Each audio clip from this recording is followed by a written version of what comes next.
Hey, everybody. This is Jack from the Soul Patch Podcast. I have a quick message for you before we start the show. If you're living and working in South Korea, or you just have a Korea related experience that you would like to share, please come on the show and be our guest. We'd love to have you. You can contact us at podcast@thesoulpatch.com. That's podcast@thesoulpatch.com. Send us an email. We'll have you on the show. It'll be a blast. Now it's time for the show. Welcome to the Soul Patch Podcast, the podcast where three American expats explore different topics related to living and working in South Korea. With a combined 45 years of living experience in Asia, there are plenty of stories to tell. So, pop in your headphones and make yourself comfortable. It's time for the Soul Patch Podcast. My tainted perception distorts my true meaning is blurred. We are talking to Teacher Chaunna today. Chaunna, welcome to the show. Hi, thank you for having me. So, Chaunna, what could you just give us a quick little background? Like, when did you arrive in Korea, and when did you start this job? And actually, I guess, is this your first job as well in Korea? Did you start off at this Hagwon? I came here in 2018 and I've had two jobs. Both were pretty positive experiences for me. Nothing that I would, classify as awful, neutral. I think they were actually better than neutral, considering. Are these Hagwons, I guess, just to start, are you teaching like really young kids or like middle school? Or are you teaching adults? I've taught like, everything. What type of job is it? I've taught every group from kindergarten to adult, actually, at these Hagwons. Wow, that's big that they go from babies to normal people. Yeah, I actually taught a parents class, some of the mothers. Did you have the kids as well? Yeah. Yep, I taught some of their kids. Wow, that's pretty funny. I want to talk to your mom later. Yeah, pretty much. They always would buy me snacks. That was always a plus too. No doubt. So let's start with the first job then. So you've had two positive experiences. So the first one, you arrive in Korea. Do they pick you up at the airport and take you to the school? And how did you find this one? How did you get this job? Because I actually, when I first decided to come here, I went the route of using a recruiter. Sure. And unfortunately, they just would keep giving me contracts that I didn't like.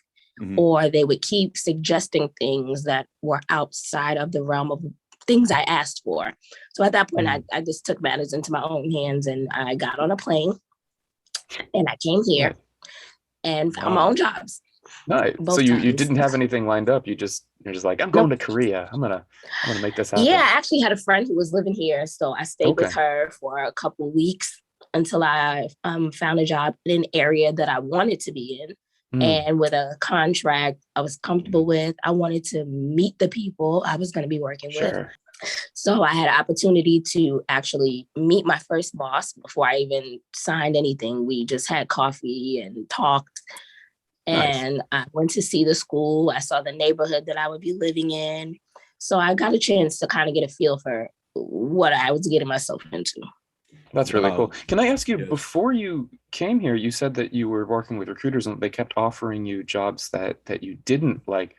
What specifically, like, how did you know what you were looking for and what were you looking for, I guess? I had been to Korea before. Okay. Just like as a visitor. So, I knew what kind of areas I wanted to live in. I'm a city girl. I'm from New York. So I'm not living in anybody's country. I'm not driving to a corner store. I'm not going to do that.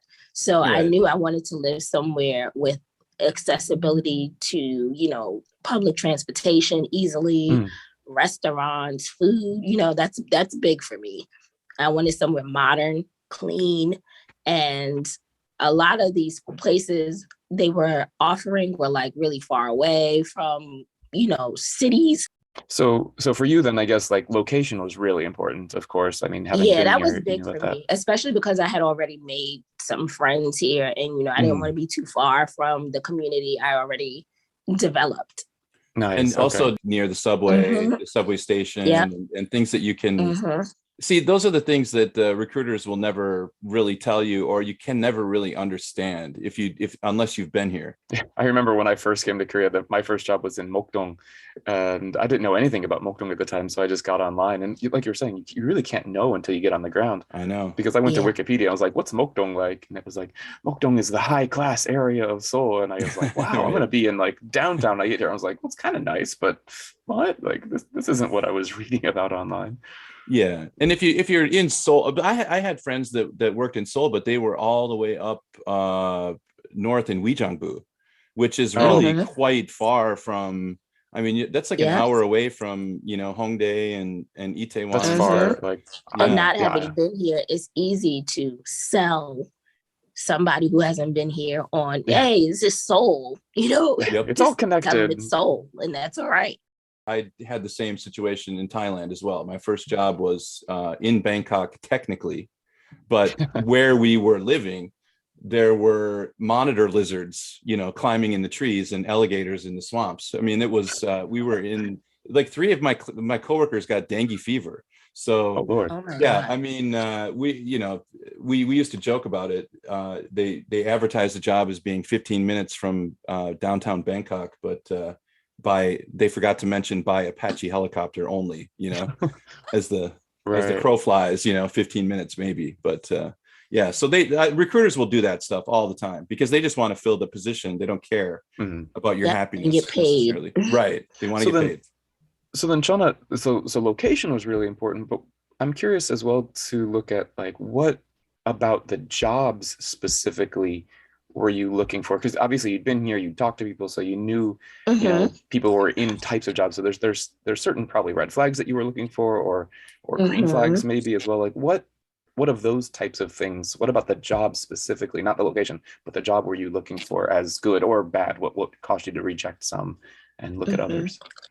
Well, first of all, before I accepted any job, I did a lot of research, as much research as I could do. Online about what things to look for, what things are illegal, what things you should accept versus what you shouldn't accept. And then I remember... Is this things like insurance and payment and Exactly. And so there was one contract specifically for a branch that's really popular. It's a franchise here that's really popular and it has a pretty bad rep on the internet. And I saw the contract and everything was just so, what's the word? Easily misinterpreted. Like they purposely would word things in a way where someone can misinterpret it. So it was really vague. Like there was it ambiguous. It just didn't make much sense. Like they would like separate the salary to include like there was like a week salary and then a weekend salary, like for Sundays and I'm like, what? Like it was just weird the way they would word things. And I knew I wasn't gonna work anybody's Saturday. I already knew that. And I wasn't working anybody's 10 hours. I'm not waking up at 8 and leaving at 7 p.m. I'm not doing it. No. Right. That's the split shift nonsense. Won, like insane. I'm not doing it. But a lot of the positions I saw were for long hours, and I knew I wasn't working long hours because I didn't come here to work hard. I didn't come here to give all my time to my classes. Like I'm not doing we want to enjoy life as well. So I looked for good hours, good location, a contract that was really clear. And I actually got lucky. My first job, the owner of the school is from Canada. So there was like no language barrier. It was straight to the point. The contract, everything was like easy to read, easy to understand, nothing you can mix up or mess up. So that to me, was like, what, the contracts that I have seen so far, I had to always keep sending them back. Like, all right, I need this fixed. I need this corrected. This one was the first one where I didn't have to send anything back. Wow. And so what kind of hours were you looking for? Were you okay with like a 9 to 5 or something like that? With like because 8 hours of teaching is a lot. I would prefer not. Yeah. I was looking for that. But that's just me personally. Sure. What was this first job that I had was 6 hours. It was a 6-hour position. Okay. And that's still a hefty, that's 30 hours of teaching a week. Yes, I mean, and it's that's not a lot light. for It's a lot. teaching Yeah, kids. absolutely. And Yeah. which is why for I'm kids like, especially. Yeah. Yeah, and for people to just teach for like 9 hours, 10 hours. And then I would hear horror stories about no lunch breaks, no break time. I'm like, I don't want to do that. So I didn't want to put myself in a situation where I'm, overworked and just tired all the time. I'm not going to enjoy the experience of actually living here because I'm inundated with work. So I tried my best to put myself in a situation where I wouldn't feel that way. Did you have coworkers that were from the States or Canada or? I did some from Hawaii, the UK, South Africa. Okay. And were they were happy with had they been there quite a while? Like they were quite happy with the situation? Some of them were there for like 2-3 years. Wow. One of them was there for like 4. Yeah. So, nice. Things like that is you want to look for. Yep. What's the turnover rate? Exactly. Of course. Yeah. I mean, and this is not to say that any of these jobs are perfect because all jobs have their flaws and somewhere down the line, somebody's going to mess up or something's going to happen. Mm-hmm. But for the most part, I wouldn't do those experiences again. And I think that to me is a testament considering the many, many horror stories you'll hear from a lot of people about Hagwons. Yeah. And how did you ensure that you were getting that they were taking care of your insurance and paying in your pension? Because that's a really common, I think, thing is that they just say you're a part-time worker, and then but no one really knows like what you're being claimed as. It's when it comes to the Hagwon's books. So did you do some back checking or due diligence in that respect? Well, once I was in the job, I think that's when I started learning about the pensions and my first job anyway. I started learning about the pension system, how much should come out of taxes. And this particular company provided us with pay slips every pay period. So you could see a breakdown of what was removed and everything looked accurate. None of the teachers were complaining. So, I did my little bit of research. I said, this looks about accurate. This looks normal. There was a specific line for pension and for any other taxes that they needed to take out. So everything was like a line item, which I liked. Yeah. They're giving it to you in paper, in writing every month. That's definitely a good sign. And by email if you ask. Yeah. Nice. I'm curious, Chaunna, this first place that you worked at, you mentioned that you turned down a couple of like big brand places. Was this did they have multiple franchises or was this just like a one? No, this was a one-off. This was a one-off school. Yeah, okay. How big was it? Like you said there was a few teachers there, like about how many teachers or students approximately? Was at the height while I was there, I think there was maybe 6 of us at a time. Okay. That was the most at one time, maybe 6 teachers. Okay, so not that's tiny, a pretty healthy Hagwon. Yeah. Yep. Something Kevin and I wanted to kind of unpack and just kind of try to figure out like what are the features of a good Hagwon, not just like an adequate one, but it sounds like that first school was actually good. What was the teaching like? Like, did you is this something that like an experience that you had where that was like one of those like transcendent experiences where you're like, wow, I really love working with kids. I didn't realize I would enjoy this as much as I did. And this is something I want to pursue, or was this a temporary thing and just like the school treated you well. So you for you, the experience was positive. For me personally, I never saw myself working with kids ever. I don't even have kids. I don't even want kids, but for some reason, I'm always good with other people's kids, I'm always good at helping other people's kids, with their homework. I've always been that person. I'm like the friend that you send your kid to when you need help. I don't know why, but that's just who I was. I'm kind of similar. I don't really like kids, but other people's kids are not bad because for me, you can send them back to the parents. Exactly. They go home after. Right. So, it's a perfect situation. You get the fun with the little people and then they're gone and you can go home. Yeah. I'm with you there. For this school in particular, I think they gave the teachers a little bit more freedom in terms of our teaching style. I mean, obviously we had, a book, a system to follow in terms of, I was wondering about that. a unit a day or half a unit a day, depending on whatever you were teaching. So, you wanted to meet those things, but how you taught it was completely up to you, Really, that's very cool. I didn't have anybody looking over my shoulder in my classroom. What are you doing? How are you doing this? We need a report every day. It wasn't like that, as long as the parents, and that's a big thing I learned here, Hagwon institutions are usually like, let's make the parent happy. Oh yeah. So there was even a time where a parent complained about the book that we were using because I guess one of her friends was using another one in another school and they changed the book for the parent.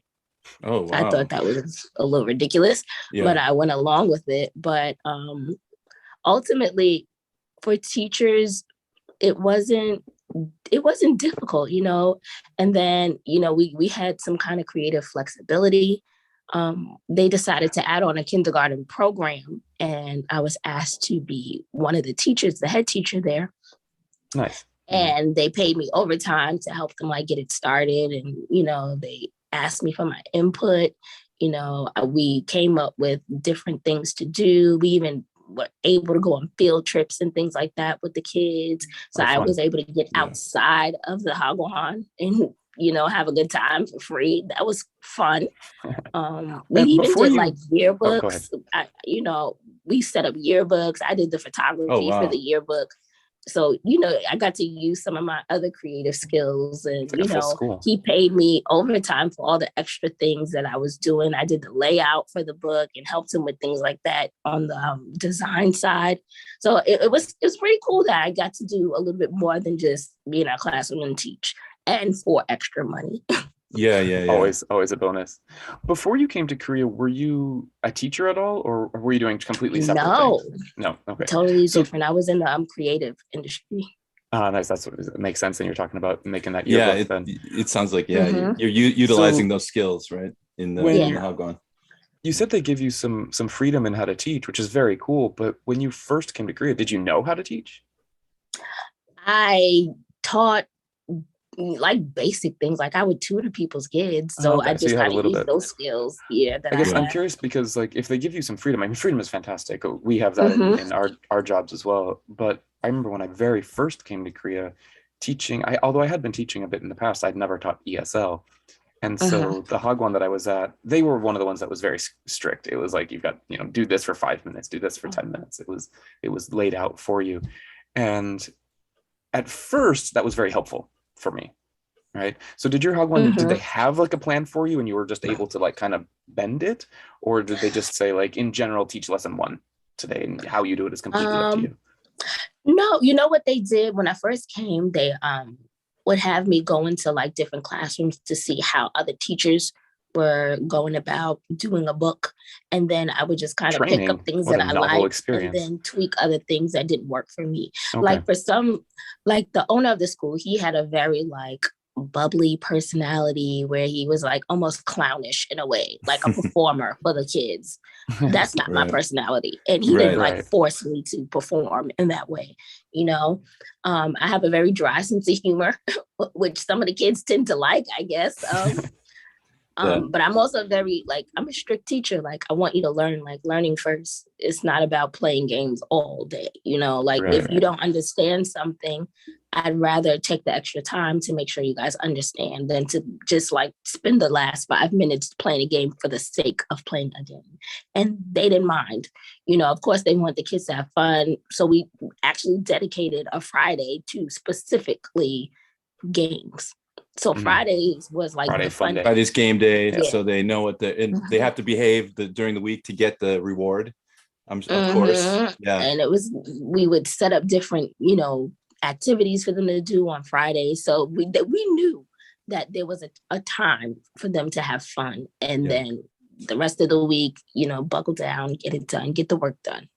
This is really funny because this is the mirror opposite experience of another guest that we had, where the premise of his the kind of substance of his problems, I think, stemmed from a director wanting him to imitate another teacher's style, being micromanaged in the classroom so that there's someone always over your shoulder, nonstop, and just it's such a and the feeling of being stifled creatively, which I think for a creative type person, I think he was kind of a creative type like you, and there's nothing worse than being stifled that by this kind or of, told to be like something that you're not. Exactly. Yeah. And being kind of allowed the freedom to be creative. It sounds like you actually willingly did extra work just because you wanted to do it. Like, it wasn't because I knew I could do it, and I knew, you know, I would enjoy that part of it. You know, it doesn't feel like work when you like what you do. Exactly right. There's nothing, and that feeling of like being, the feeling of succeeding at something and being competent is, I think, something that gets kind of is totally overlooked by a lot of Hagwon owners. They just see the numbers and they see the class size is getting bigger or smaller, or I need to add another class, but they forget about the human level, the humanity. Yeah. And what was actually really cool about that experience is that I was doing the digital work on that yearbook from New York.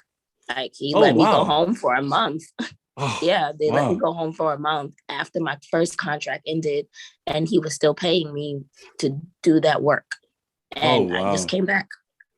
That's really, this is a very unique situation, actually, as far as, because that never happens for most people. It's like, what, you want to go home? No. right. It's like, well, or go home, but I don't know if the belief is that they really won't come back, or I don't know if I was just that valuable to him in that moment because they paid for my flight to go and come back.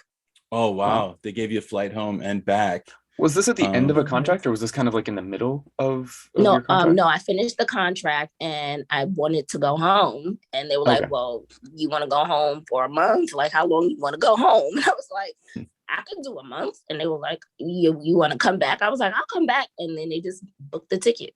Wow. Okay. Yeah, well, that might also be, I mean, because that works really, because most Hagwon contracts include the flight information, of course. Like they include a flight from the States. So since it was end contract, that makes a little bit more sense as well. I mean, it was still very cool that they were respecting you to like give you the work and keep it on. But I can see how they rolled that over a little bit. Yeah, easily. But a lot of places would have probably been like, no. Either you're going to sign this contract renewal and start right away, or you're just going to go and we'll find someone else. Right. We'll give you the return flight, but not this. They just hired a substitute in the meantime to like help them while I was gone. Wow. And then do you mind if we jump to the second school? I'm just kind of curious. Like, I think we kind of figured out that, like, I think a lot of this has to do with the director of your old school, like the positive experience is, and the way that he operates his school. It sounds like he's pretty much a straight shooter. You know, it's just like, I mean, and that straight shooter sometimes can be annoying, and you know, would butt heads on some things, because it's not to say that the experience was 100% perfect, because we did get into it a couple times. Because of disagreements, but overall, I think we had enough respect for each other, you know, to.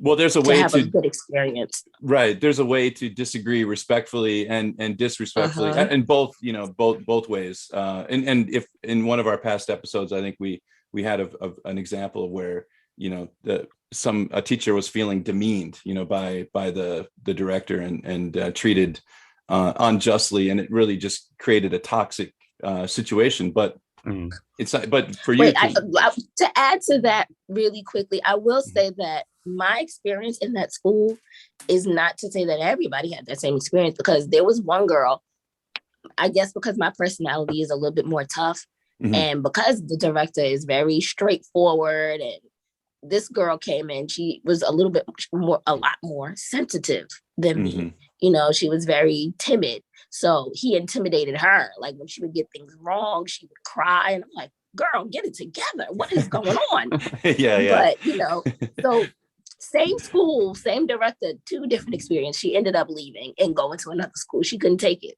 Oh, wow. Okay. Interesting. So, yeah, I think that's something to do with, I mean, like, a good job is going to be helpful and you're going to have that respect. But just because you've got respect, I'm sure they probably had some respect for each other, but it still might not be just the right job for you, right? Everyone still has personality types matter too.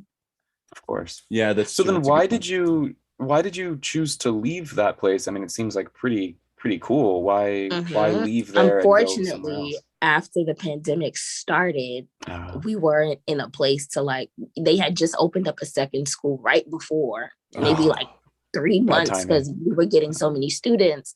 And then, you know, it all came crashing down. Most people didn't even know what to do. We just randomly bought a bunch of Chromebooks and tried to go remote. Everything was like happening so fast. And then the kids, eventually they just started dropping off. And the school suffered. We ended up losing our full salary. We couldn't work full time. They couldn't afford to pay anyone full time. And everything just got worse and worse. And they were trying as hard as they could to like keep us with enough hours, but they would just like ask people like, well, who wants to not work a couple hours this week? Like who would want to take time off, because they just couldn't afford it. And eventually it got to a point where the money was so inconsistent and you didn't know what you were going to do from week to week. I don't even know if they're still going strong. They may not have survived. Yeah. That's such a sad situation, because they're doing it right. They were doing it the right way. And and they still got decimated by the pandemic. That's pandemic makes things tough for sure. Yeah. So you jumped over to a new school. Was this in a similar neighborhood? Like, did you want to stay in that area? It's not too far out. I switched over to a D10, and I had planned on leaving. I was like, I'm just gonna stay for a couple months, get my money together, make sure I tie up all my loose ends, have a little bit of fun, and then go home. That was the plan. So I rented an apartment in Songtan because, you know, it's a foreigner-friendly area and rent is cheap. Deposits are cheap in comparison. So I just rented an apartment. I just randomly came across a poster for the job. And I was like, hours are short. Pay is more. I'm like, can I do this for another year? And I just ended up taking the job. Wow. And I actually went and met her first. Yeah. Before I signed anything. I went to go see the school, the location. It was like 3 stops away on the train. So it was close. And I'm really curious what this poster said, because I just can't imagine in our modern day of everything being on recruiters or online, like a Hagwon being like looking for foreign teachers, just putting up a sign. Know. It just doesn't happen these days. I have never really seen that, and it was like attached to a wall outside or something, and someone took a picture and sent it to me. Like, you want this job? And I almost hate him sending it to me because I was gonna go home. I'm thinking of a poster with like little white strips, you know, like, do you want guitar lessons? No, it was like a color poster. It was like a full page, colorful situation. Like, this is our school. These are the hours. This is the pay. And I was like, the pay was pretty decent for teachers, because we don't get paid a lot, most people. And this school was offering $3 million. Oh wow, that's a really good salary for Hagwon, for sure. That's like that's actually really high. Yeah. Was that including was that $3 million total, or was that included like $3 million plus housing, or 2.5 plus 5 for the housing if you already have it. Your situation is really I'm really impressed with your gutsiness to just like come over here on your own volition without having a job lined up. Were you terrified of that? I mean, like, to me, no. I could not do that. I don't know where you get your resolve from to do that. It was just so many jobs, and it's just like, I know the area, I know the neighborhood, I know teachers are always in demand. I can find what I want. You know, I've seen things that I want, and it might not be the location I want it to be in.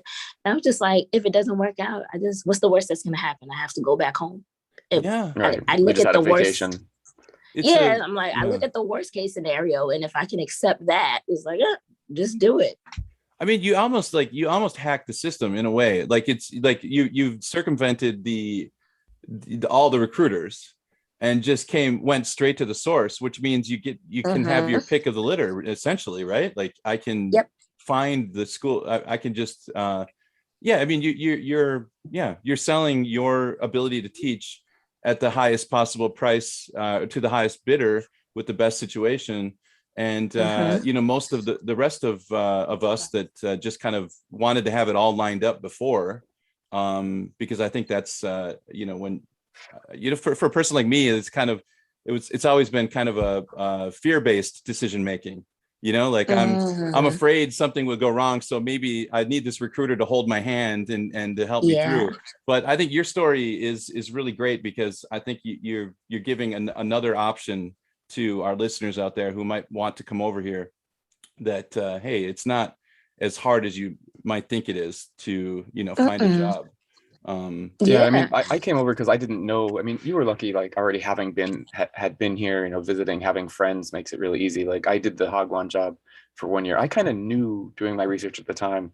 It's like, okay, I'm going to do the 1 year Hagwon job and we'll see what happens after that. But having that job will allow me to have my feet on the ground here, and it allowed me to free them to look for jobs in a proper way. Like when I did my first year Hagwon, I knew it wasn't going to be more than 1 year, at least at that job. I didn't know what was going to happen in Korea in general, but that job was a 1 year job just to let me explore the country and see what I could find, while you're here. Because you really can do so much more when you're actually here, and you can look around and talk to people and interview in person and things like that. Yeah. See the apartments in person, right? Because a lot of times people end up with crappy apartments, and I when I came here, I was also already 30, so I'm a grown woman. Like I'm not going to just accept anything. I'm also from New York, so New Yorkers tend to have a certain personality. And I just knew what I wanted, and I was kind of set on getting what I wanted. And not being afraid to ask for what you want, it's like, and usually they want to accommodate. It's just that I think people, again, I'm thinking of myself when I first came here, I wouldn't have asked for anything. I just took whatever they gave me, and it was, and come to find out, I think, it was probably not even what I was probably legally obligated to receive. I don't even think I got I don't think my rights were necessarily even represented. So you met with the woman at the second Hagwon, the director. What's her personality similar to the first guy, or was she a little bit a foreigner? No, I'm actually the only foreigner at this school. So this is a completely different experience. She she just started the school. I don't know what it is with me in new schools, but she just opened literally a month before I was hired. Wow. That explains the posters at least a little bit. Yeah, she was kind of doing it by herself. Her parents were helping her. She had a brother who would help her sometimes, a friend. But I think when I knew, I don't know if this is a little weird, but I went to meet her. And at the time, I had braids in my hair, and the back of them were like blue, green, and yellow. And you know how some people might look at you and like, what the hell is going on with this girl's hair? And her friend came in, and I promise you, the girl had the same hair color as me. And I was just like, she was teaching at the school. So I was like, oh, so I'm going to be able to express myself creatively on the outside. That's not going to be a problem. So that's something that I also kind of looked for, like, how rigid are they in terms of appearance? Am I going to have to like wear business casual? Like I'm not a business casual girl, So that kind of like, gave me a little hint of, how I would be received there. And it wasn't an issue for her. Was she pretty young? Was she in her 20s? Yeah, she's actually younger than me. Okay. I think she's like maybe 2 years younger than me, 2 or 3 years younger. Okay. So this one makes a lot of sense too, because this sounds like a woman who's probably an English major, graduated from university here. Her parents helped her set up a Hagwon, found the location. She was a teacher. Oh, she was right. Okay. And decided to open up a franchise of the school that she was teaching from. Oh, okay. Wow. All right. So it's like a chain. It's a franchise, right? Okay. But I don't think it's that big of a chain, because I knew of a few of them in the past area. I actually applied to one of them before my first job, but the timing was off. When I wanted to start, they wouldn't be available until like maybe 2 months after, and I didn't want to wait. But that's franchise I actually applied to, and I spoke to someone there, and we had a great talk, great connection. The timing was just bad. So when I saw the name of the school, I'm like, that's really familiar. I remember applying to this brand before. So it already felt a little bit familiar. And then I got to go to the school, speak to the teachers there in another branch. And, they just seemed to really like it. And, they gave me positive feedback. Wow. And there, she's kind of young, and she's kind of cool.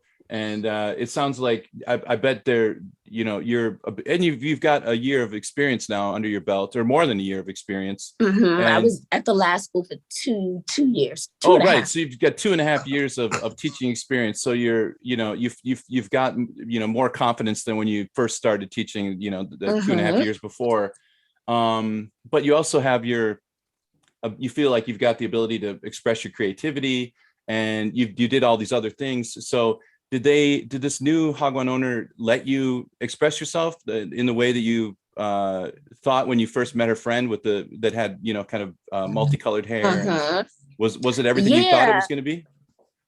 Our personalities are different. She's a little bit more soft spoken. I'm a little bit more loud and quote unquote black. She's just very quiet, and she kind of like lets me do my thing. The kids are happy. I guess that's our main focus. It's like, well, the kids like her, so she must be doing something right. Are the moms happy? We communicate pretty well, but I've also had a very crazy experience at this school too. So it wasn't all, I don't know if I can blame, I don't even know if I should bring this up, but I probably should, because it is important. And when I talk about having like a great experience, it doesn't mean that everything was perfect. And this was an example because as a lot of people may already know, Korea has somewhat of a reputation for xenophobia, right? So, with this whole Corona thing, foreigners have been looked at a different way than at the beginning locals, of it. There was some different rules right. Yeah, so at this school in particular, I had gotten COVID for the first time. Mind you, she and I went to go get what is it called? We got vaccinated together. Okay. Me, my director, and the other girl. And for some reason, I got sick. But a parent allegedly, I don't know what's true or not, but allegedly a parent spread a rumor that I gave all the kids the virus. And, my director told me that a bunch of kids were dropping out. She doesn't know if she's going to be able to pay her staff now. It was like ridiculous. And they were you felt like she was laying that on your feet? Like, hey, you did this too. She would keep saying, I'm not blaming you. I'm not blaming you. But right, this person spread the rumor. Right. And now I'm suffering financially, according to her. And I was just like, what? So I ended up not working there for like a month and a half, or maybe 2 months. And while she was just like, I don't want to hold you hostage. So if you need to find something else, can. I was just like, I'm gonna go home. At this point, I'm like, let me just give me what I got to get, and I'm just gonna go home. But what happened was she ended up contacting me maybe a month in, like, I know what happened sucked, but if I can like get more students, would you come back and finish? And she was like, I want to pay your rent, for at least the time that you're off. So, you don't have to worry about that. So it was like a bad situation that she tried to make good, right. Yeah. She was also in a really tough position, You're trying to. Now I say that allegedly. Yeah, sure. Yeah. What happened was, after I did come back, I did notice that a lot of kids were getting sick. And even one of the Korean teachers got sick and nobody said anything. So that to me was a little bit of a red flag. But, outside of that, everything else was positive. And these underlying issues that you're talking about, like the, which like whether mild xenophobia or whatever we want to call it, these things they rear their ugly heads when in a crisis, right? So like the pandemic comes along, and all of a sudden these emotional responses that are kind of illogical or unreasonable, they just bubble up to the surface, and it seems like you just handled it really gracefully, and I wasn't gonna argue about it. And it's like I pick and choose my battles. I'm not here to change anybody's opinions of me or foreigners in general. If this is how you feel, this is how you feel. Hopefully one day, you'll see the light. If you don't, you don't. And at the end of the day, a job is a job to me. I'm there to do a job. And if I do my job, then I'm cool.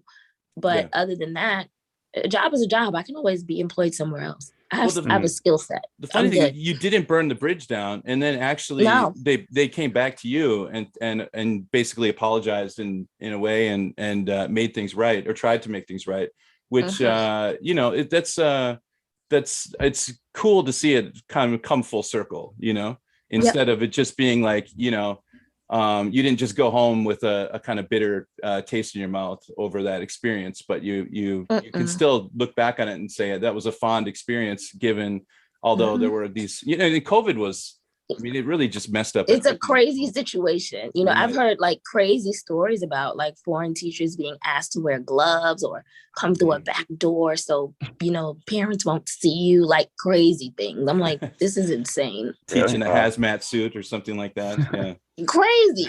But, I did have a good relationship with her and her parents. They invited me to their home for dinner and things. So I didn't immediately want to think the worst of her. And then the fact that she did reach out and actually paid my rent while I wasn't working, showed me some hint of good faith, so I didn't feel too bad about it. And to be honest, I was happy to have the time off. Oh yeah, right? Yeah. Well, it's a testament to your teaching skills. You know what I mean? Like you're obviously an excellent teacher. I mean, they're not going to do that for just anybody. They needed you back in that position. Are you at a third school now, or is this like? No, I'm still at the same one. Oh, okay. My contract is over in July. Okay. I don't want to, feel free to not answer this question, but are you thinking about sticking around for another year, or? No, okay. Absolutely not. I'm done. I want to experience something else, another place. I never really planned on being in Korea this long. I think the pandemic kind of kept me here. Oh, sure. That's a good place to be during a pandemic overall. Yeah. Yeah. I mean, I think they kind of handled it a little better than a lot of other countries, especially mine. So yeah. I was just like, just a little bit better. Just a little. Yeah, I was like, let me just stick it out. Might as well make some extra money, do something. Yeah, I did a part-time job at a Hagwon during the pandemic, and there were people from all over the country there as well, and a lot of people. And this was towards the beginning of it, still, but a lot of them were like, I was thinking about going home, but home is crazy right now, and Korea's kind of okay, so I'll just stick it out here for a little bit longer. And a little bit longer turned into 2 years. Right. Well, pandemic also turned into 2 years. Exactly. Well, if you're going to be stuck inside for 2 years, it's good to be in a place where they have 5G internet. Exactly. I live a pretty cushy life here. I can't complain about that. Do you want to continue teaching in another place? Think so. I think I'm done. Okay. Yeah. I think I'm done. Yeah. It was fun. It's not a bad thing, but for me personally, I just want to get back into another career, something that doesn't involve kids. Sorry, kids, love y'all, but no. Yeah. I agree. I understand. You guys are. Yeah. Sure. I'm the only one with kids, right? I've got a teenager. I've got a 14-year-old daughter. So. Oh my God! Wow. Yeah. It's right in the middle of the teen years it's interesting. Yeah. But anyway, I think for me, like, something did click early on where I realized, like, oh, I think I'm going to be teaching for the rest of my life. I had that kind of epiphany at a certain point. And it sounds like for you, your plan was to do this temporarily and to have the experience and the camaraderie and things like that. But now a new adventure awaits you. And, I'm getting older. I think if I was still in my 20s, I probably would consider sticking around. But, I'm older and, I want different things that I don't think staying in Korea can provide me. Yeah, fair enough. It's dangerous too, because the longer you stay, the less likely you are to go back. Yeah, it's hard because it's very easy to live here. Yes. Cost of living is low. I feel rich sometimes. I'm not gonna lie. In comparison to being in expensive New York. Korea not only is staying here easy, but I've got numerous friends to tell stories of. Even Ryan, who's not here today, he was one where he did a little bit of time here, left, and was like, I'm just gonna go back. And so it's very easy for the Korea experience to continue. Even on my visitations back to New York since I've been here, I'm just like, yo, why is the bus this expensive? Everything just feels more and more expensive. Right. It looks ridiculous, and I'm like, yo, I gotta get back. I can't go back to tipping when I'm in the States. It just that throws me off. Yes, I say that all the time. It's so hard now. Yeah, it's so hard to accept that I have to tip, especially for service that I might not even think is that good, but they only get paid $2 an hour. Right. So now it's just a giant scam. Yeah. Oh, here in Korea, they do so much more for you, and you don't tip. Exactly. And you go back. You know what you're gonna pay when you go out. Things are more affordable. Just to have a good time out, it's more affordable. I'm not gonna blow a week salary just to have a good weekend. Yeah. Oh, yeah. Definitely compared to New York City. It depends on where in the States you're living, but New York City is going to be, that's up there. Korea, you can drop a lot of money.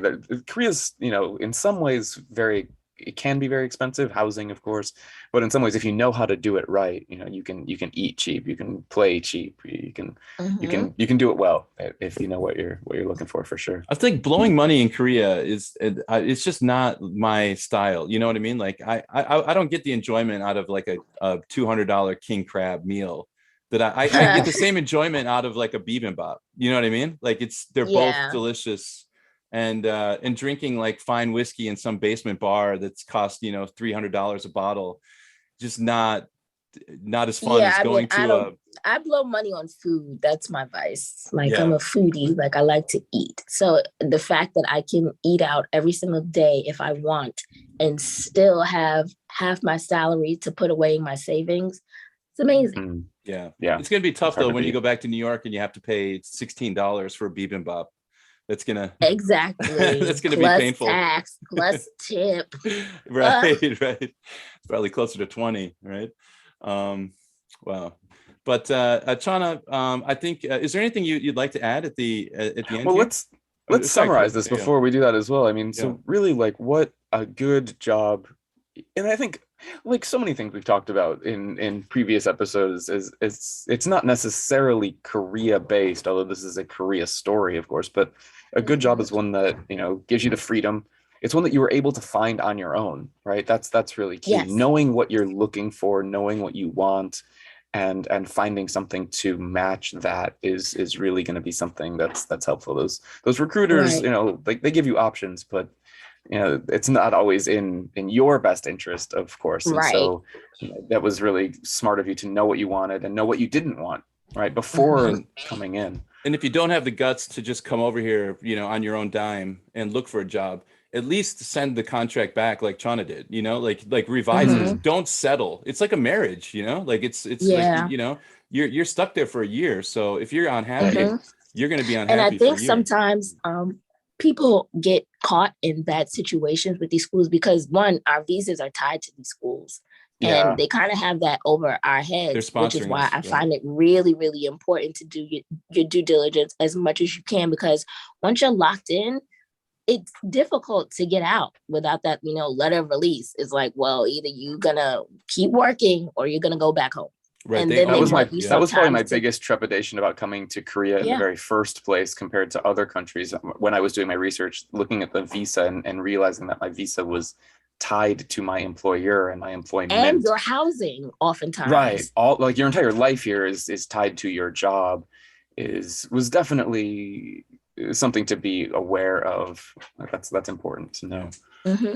And what would be a second point then? Another feature. I think the having a good rapport with your director, like meeting the director before, even if you can just, like we used to say, you should talk to another teacher at the school to get some background information. But it sounds like maybe I still think that's true. Well, I still think it's true, but I think if you can get a meeting with the director and see if you can build some kind of rapport, even if it's a Zoom conversation or something, would be worth it. Yeah. And oftentimes, even, I hate to say this, but it's something other people should look out for. Even sometimes speaking with a teacher can be, especially like via Zoom, you can't always trust that either, because I've heard stories about teachers being told to say certain things once they speak to someone who is looking to be hired. It's like, you can't say anything bad. So like during the Zoom meeting, it's like one of those Taliban videos or something with the hostage. Yeah, and right off screen. SOS in your eyes. I promise you, there was a girl that I spoke to via Zoom, and she sent me an email after we spoke and said the director was standing over my shoulder, telling me, looking at me while I was talking to you, this is the truth. And she emailed me the truth. Thank God for her, man. Wow. Like, yeah, what a good thing to do. She didn't have to do that, but no, she didn't. Yeah, that's really cool. That's scary to hear that there are directors that do that. It makes sense, but that's kind of sketch, because I mean it's standard advice. Talk to someone who works there, but knowing that that's not always on the up and up is. So you really, I think it is also good to find out the turnover rate. How long has someone been there? Sure. If someone's been somewhere for 4 or 5 years, that's a good sign that, maybe this is a pretty good situation. Because I don't think anybody's going to stay in a terrible situation for 5 years. No. Who would put themselves through that? Yeah, it would you'd move on to another school. It's especially since it's so easy to do so. That's good director. Is there anything else? Are we missing anything? I'm just trying. Is there anything you'd like to add here at the end? Any final thoughts? To your listeners, if you haven't been to Korea before, I think the best thing to do is to, I'm not going to say don't use a recruiter, but try and speak to people who are already here. And I think Facebook groups are very, very helpful, where you can kind of get a little bit more of the truth. Ask the questions that you want to know. What are schools like? So you have an idea of what to expect, what is not normal, and talk to people who are here and get the most out of these Facebook groups, because there are a lot of them, and there's a lot of us who are here and have experienced it, who are willing to help and share stories. So that was also really a big part of how I navigated before I came here. I just joined a bunch of Facebook groups and asked people questions. So don't be afraid to reach out. And it's all unfiltered on Facebook. They'll tell you the truth. Like they have there's no reason for them to lie to you. So, I mean, you can get an honest opinion on there for sure. And school recommendations, they have, what are those? The blacklist, green list groups where you can ask, has anyone been to this school before? Have you taught here? And get those kind of answers if you're looking for that. Nice. Yeah. Okay. Yeah. Chaunna, thank you so much for joining us today. We really appreciate it.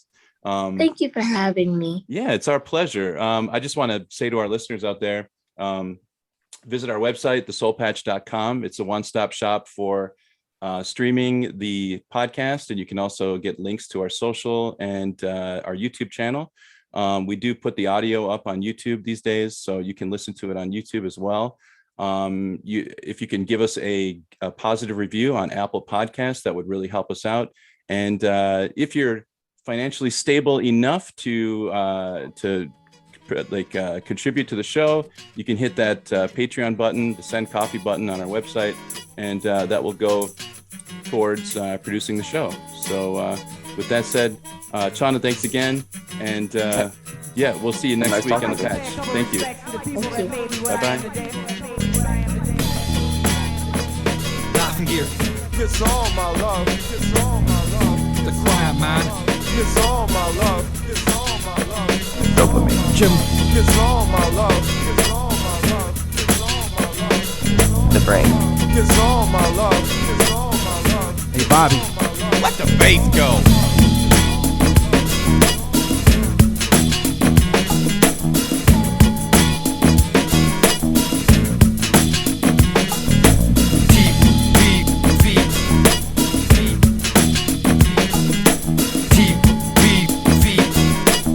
Call me an eater.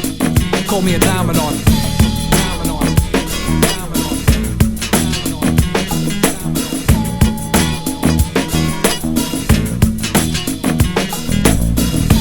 Long face.